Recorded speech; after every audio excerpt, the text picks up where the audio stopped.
Welcome to Whisperwire, where silence isn't naivety, it's strategy. 2 years together, one dinner with her parents. She spoke Spanish all night, mocking my career, my culture, my future. She called me boring, stupid, unworthy. What she didn't know? Spanish was my first language, my mother's lullaby, and while she laughed in her secret code, I waited, smiling, until dessert. My girlfriend insisted I meet her parents over dinner. She trashed me in Spanish to them all night, thinking I wouldn't understand. She laughed. He's too stupid to even know. At the end of the dinner, I thanked her parents for their hospitality and perfect fluent Spanish, and then exposed every lie she'd ever told me. My girlfriend of 2 years, Sophia, has been on a mission for the last 6 months. The mission was simple: get me to meet her parents. I was hesitant, not because I was afraid of commitment, but because of how she described them. They sounded intense, traditional, and deeply intertwined in her life. Sophia, however, was relentless. She insisted it was the most important next step in our relationship. Finally, I agreed. The big dinner was scheduled for last night. I had no idea I wasn't walking into a dinner. I was walking into an ambush. Before I continue, I need to explain something about myself that is crucial to this story. My last name is Peterson. I look for all intents and purposes like a typical American guy, but my mother, who passed away from cancer when I was 16, was from Seville, Spain. She moved to the United States in her 20s. For my entire childhood, Spanish was the language of our home. It was the language she used to sing me lullabies, to tell me stories, to say I love you. After she died, speaking Spanish became painful. It was a private language filled with memories of her.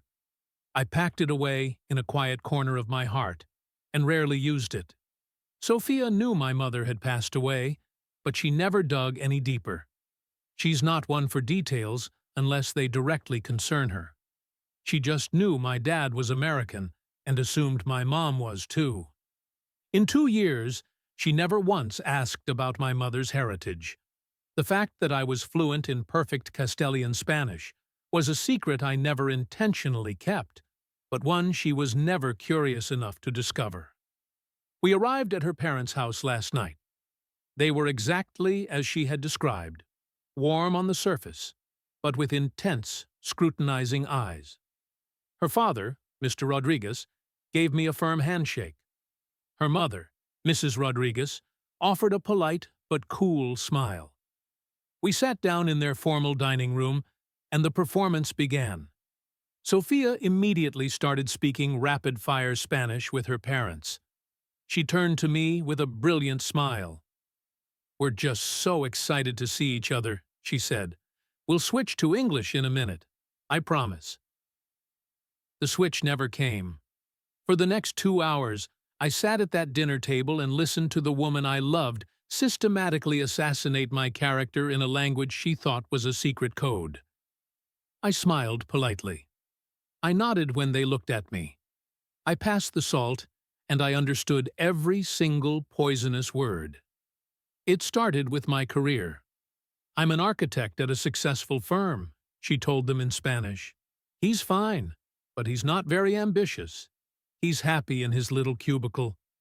I'm the one with the real drive. I have to pay for most of our nice vacations and dinners out." This was a lie, a staggering one. I make more than double her salary and have paid for every vacation we have ever taken. Then she moved on to my personality and culture. "He's a nice guy, I suppose," she said with a sigh, "but he has no interest in our culture. He won't even try to learn a few words of Spanish. He's just a typical boring American who only knows about football and hamburgers. It's exhausting sometimes."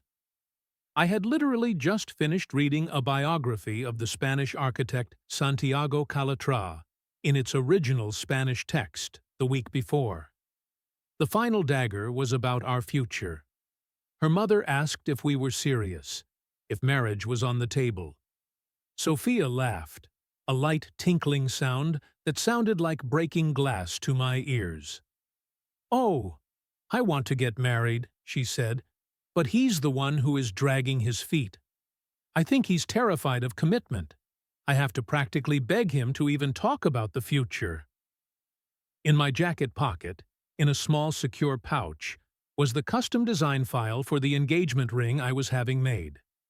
I was planning to propose to her on a surprise trip to Italy I had booked for her birthday next month.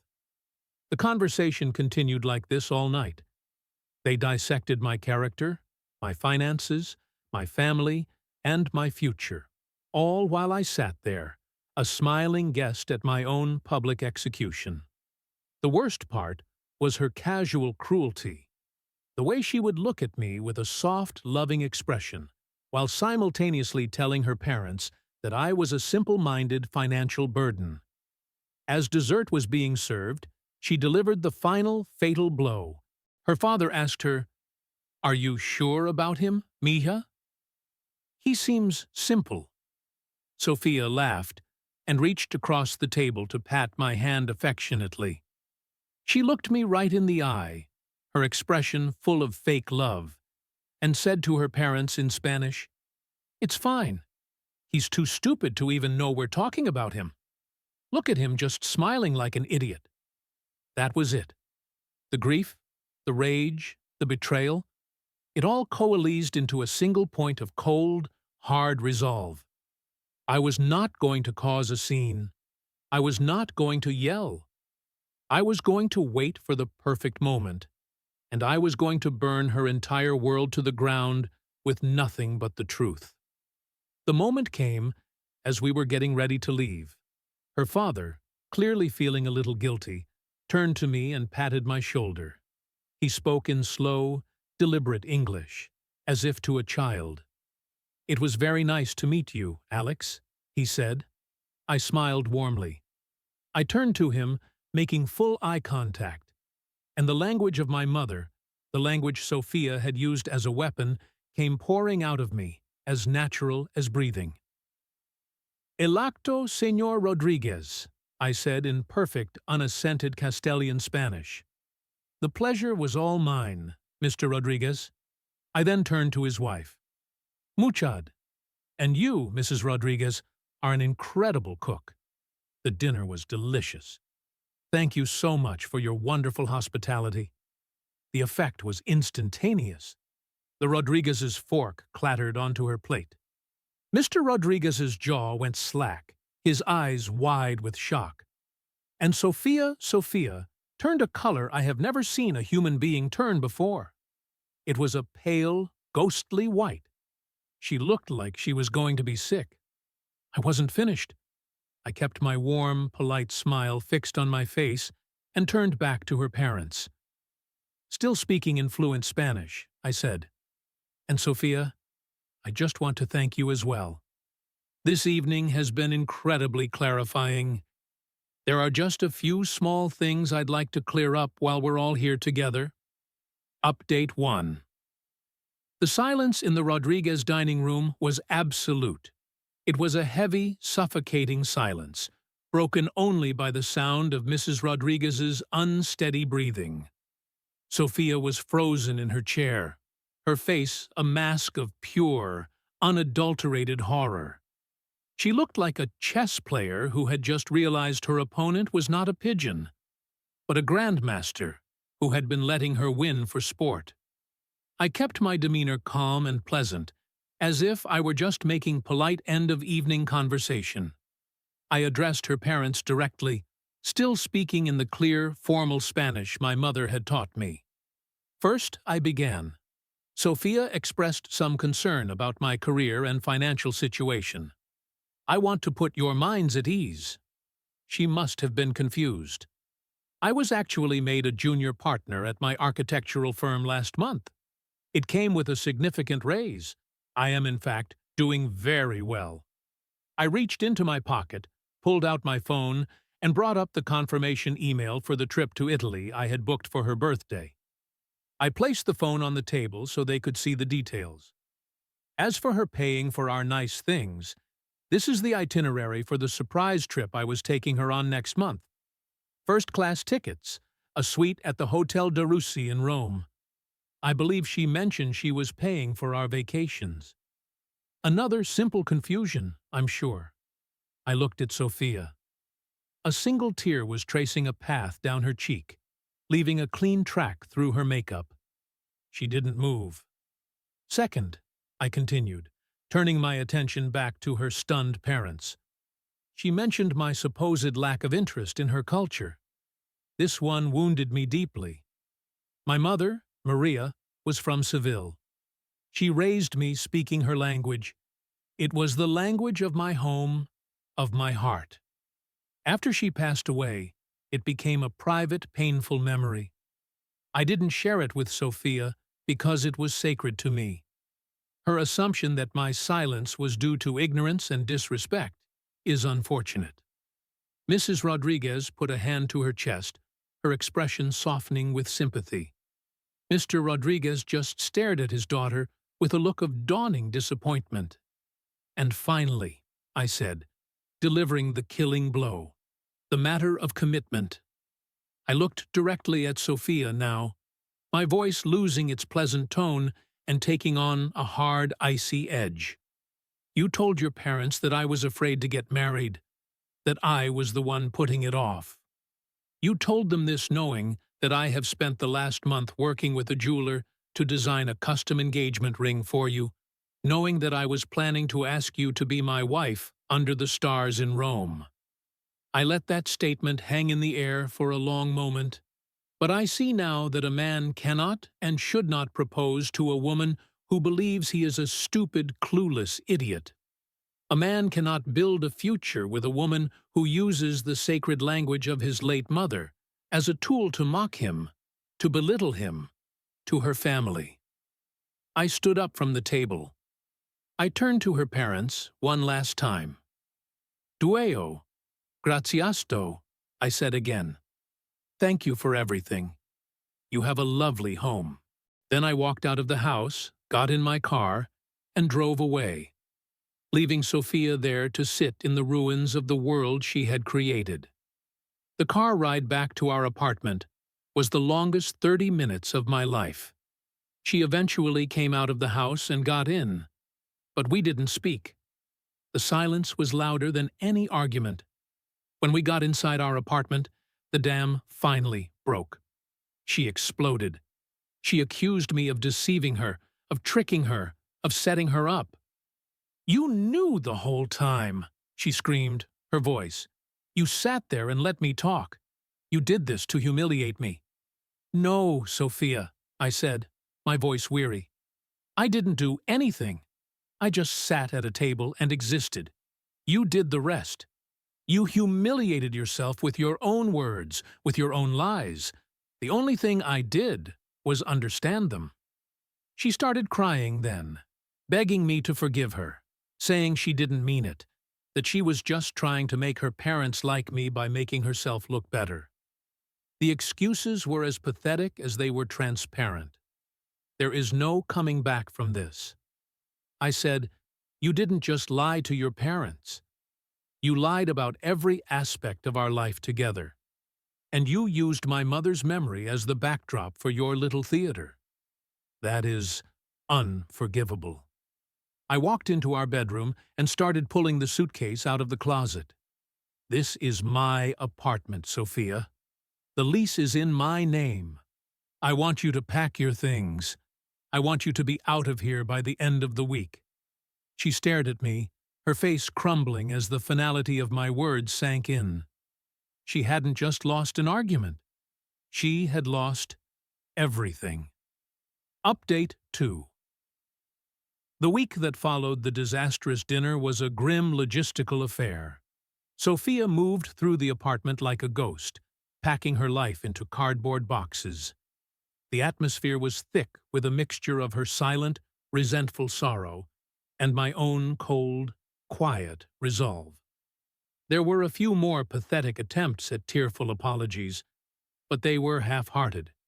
She knew she had crossed a line from which there was no return. she wasn't sorry for what she did. She was sorry she got caught. True to my word, she was gone by Friday. I helped her move the last box into her car. We didn't say goodbye. I just closed the door, went back inside my apartment, and felt the profound sense of peace that comes with the removal of a toxic presence. I thought that would be the end of it. I was wrong. The real fallout was just beginning. A few days after she left, I got a phone call from an unknown number. I answered cautiously. It was Mr. Rodriguez, Sophia's father. His voice was heavy. "Alex," he said, "it's Hector Rodriguez. I am calling to apologize." I was taken aback. "You have nothing to apologize for, sir?" I replied. "No," he insisted. "I do. I apologize for my daughter's behavior in my home. I apologize for the things she said, and for the fact that we, her parents, just sat there and allowed it to happen. There is no excuse. We have raised our daughter to be better than that." And that night, we saw that we have failed in some way. What she did to you and to the memory of your mother was shameful. He told me they had had a long, difficult conversation with Sophia after I left. He said that when confronted with the truth, she had completely broken down and admitted to everything. He told me that they were deeply disappointed and ashamed. I just want you to know, he concluded, that we do not condone her actions. You are a good man, a man of character, and I am sorry that my family caused you such pain. I was genuinely moved. "Thank you, Hector," I said. "That means more to me than you know." This phone call was the first sign that Sophia's support system was not as solid as she believed. She had always counted on her parents to be in her corner no matter what. But her lies had been so blatant, her disrespect so profound, that she had managed to alienate her own biggest allies. Sophia, meanwhile, was attempting to spin the narrative with our mutual friends. She told them a wild, convoluted story about how I had a secret life, that I had been hiding my true self from her for years, and that our breakup was because I was a manipulative and deceptive person. It didn't work. The story of what had happened at the dinner was just too specific, too dramatic, and too damning. I only had to tell the true version to one or two close friends. From there, it spread like wildfire. The image of me sitting silently at a dinner table while my fiancé unknowingly insulted me in a language I secretly understood was a far more compelling and believable story than her vague accusations. Her attempt to paint me as the villain just made her look desperate and unhinged. The final pathetic act was a text message I received from her last week. It said, "I know you canceled the trip to Italy. I think you owe me half the money for the ticket since you broke up with me, and it was supposed to be my birthday gift." I stared at the message, a slow, sad smile spreading across my face. Even now, after all the lies and humiliation, her first thought was about the money, about what she felt she was owed. I didn't reply. I just deleted the message and blocked her number for the last time. Final update. It has been 6 months since my life took a sharp, unexpected, and ultimately positive turn. The drama with Sophia has faded into the background, replaced by a quiet and steady sense of peace. The final pieces of her story have filtered back to me, and they paint a picture of a life defined by the consequences of a single disastrous evening. Sophia's relationship with her parents is, by all accounts, incredibly strained. According to the friend who keeps me loosely informed, they are no longer enabling her. Her father, a man of principle, was so disgusted by her deception that he has put her on a strict life probation. They are making her go to therapy. They are making her pay for her own expenses. They are forcing her for the first time in her life to be a responsible adult. The unconditional adoration and support she had always taken for granted is gone, replaced by a guarded disappointment. She lost her fiancé, and in the process, she lost the pedestal her parents had always kept her on. She is still living in a small apartment, working her old job, and is reportedly miserable. Her attempts to date again have been unsuccessful. The story of the dinner party has become something of a cautionary tale in our social circle, and her reputation as a deceptive and materialistic person precedes her. As for me, I have been rebuilding. The first thing I did after she left was sell the engagement ring I had designed. I took the money and booked myself a different kind of trip. I didn't go to Italy. I went to Seville, the city where my mother was born.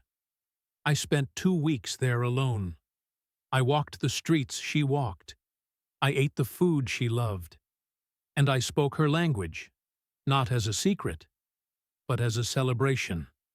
I visited the old neighborhood where she grew up, and I sat in the pews of the church where she was baptized. It was a pilgrimage. It was a way of taking back the part of my identity that Sophia had tried to tarnish and making it my own again. The experience was transformative. I reconnected not just with my mother's memory, but with a part of myself I had kept locked away for too long. I came back feeling whole, feeling centered, feeling free. I don't know what the future holds for me. I'm not dating anyone. I'm just enjoying the quiet, steady rhythm of my own life. I'm focusing on my work at the firm, spending time with friends who are genuine, and planning another trip, maybe to Argentina next time. Sophia's greatest act of disrespect was using the language of my heart as a weapon of contempt. She thought it was her secret code, her private joke. But she was wrong. It was my history, my heritage, my mother's love, and in the end, it was the truth that set me free. She tried to define me as a stupid, clueless man. Instead, she revealed herself to be a woman who couldn't see the value of what was right in front of her. And that is a loss far greater than any I could have ever inflicted on. She thought I didn't understand, but I understood everything. Every lie, every insult, every cruel word. And when I finally spoke, it wasn't rage, it was truth. She lost her mask, her pedestal, her story. Her own parents saw her clearly, for the first time. And me? I sold the ring, took a flight to Seville, walked my mother's streets, spoke her name out loud, not as a secret, but as freedom. Subscribe to Whisperwire, where the language of silence speaks louder than revenge.